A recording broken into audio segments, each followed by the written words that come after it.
আজ আমি কিছু কথা বলবো কিছু অমানুষের জন্য।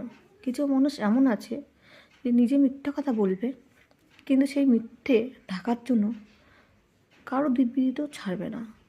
নিজে তো স্বীকার করবেই না যে হ্যাঁ এই ভুলটা আমি করেছি বা সরি, সেটা তো বলবেই না।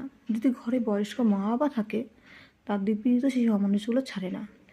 মিথ্যে এমন বলবে যে তুমি চোখে দেখার জিনিস তোমায় মিথ্যুকবাদ বানিয়ে দেবে ওর মিথ্যের জোরে।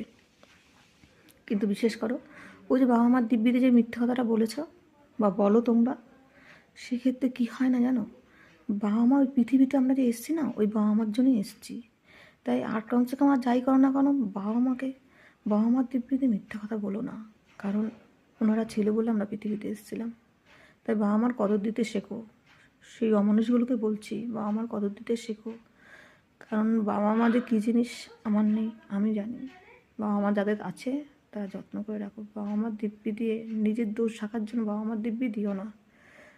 তাতে আর কেউ না জানুক, ওপরওয়ালা জানে যে তুমি তোমার দোষটা ঢাকার জন্য বাবা মার দিব্যি দিয়ে মিথ্যে কথা বললে বা বলছো।